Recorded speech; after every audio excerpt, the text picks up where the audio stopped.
je suis président du comité scientifique d'une start-up qui s'est créée, SIGA, où ils ont développé, et je les ai aidés scientifiquement, un score holistique cette fois-ci, basé sur NOVA. Alors NOVA est une classification holistique, et selon le schéma un peu compliqué philosophico-nutritionnel avec holistique et réductionniste, on a voulu l'appliquer.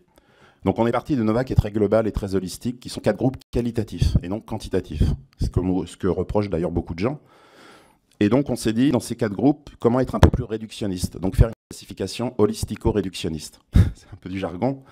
Et donc on a créé des sous-groupes. Donc on a pris en compte l'effet matrice dans le groupe des aliments peu transformés, c'est-à-dire qu'un jus de fruits n'est pas pareil qu'un fruit entier. Donc on a fait A0 à 1. Et dans les aliments transformés, il ne revient pas au même de mettre un morceau de sucre que 5 dans un yaourt. Donc on a fait B1, B2. Et dans les aliments ultra transformés, on a créé des sous-groupes qui sont basés sur la nature, le nombre, la fonction des additifs, le degré de transformation des ingrédients. Car si vous voulez, par exemple, même les ingrédients peuvent être transformés. Par exemple, prenons le sucre. Un sirop de fructose est ultra transformé.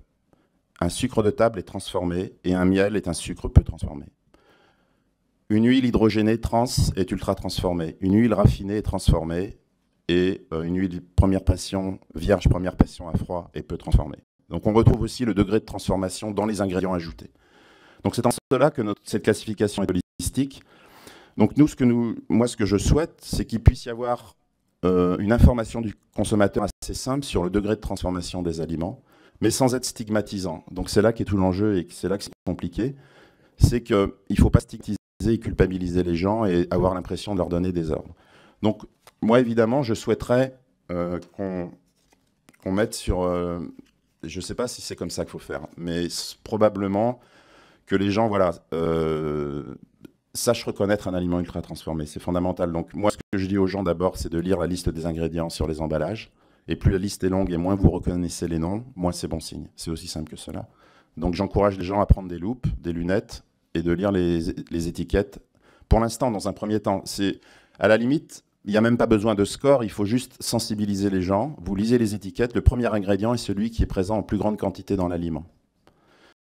Donc si vous voyez ensuite très vite des sirops, des noms qui ne peuvent pas acheter à la supérette ou au marché, vous ne pouvez pas acheter de sirop de fructose, vous ne pouvez pas acheter du gluten vital, vous ne pouvez pas acheter des isolats de protéines, etc., etc. C'est qu'il faut quand même être méfiant. Donc il y a 2 solutions. Soit vous décidez de l'acheter et vous le mangez à l'occasion, parce que je ne suis pas contre les produits ultra transformés, et même la science n'est pas contre. Ou soit vous le remplacez par l'équivalent non ultra transformé. Si vous prenez un saucisson avec du dextrose, peut-être acheter le saucisson sans ingrédients et additifs, par exemple. Ensuite, comment l'industrie a-t-elle perçu cette nouvelle approche? Je dialogue beaucoup avec les industriels et ça se passe très bien.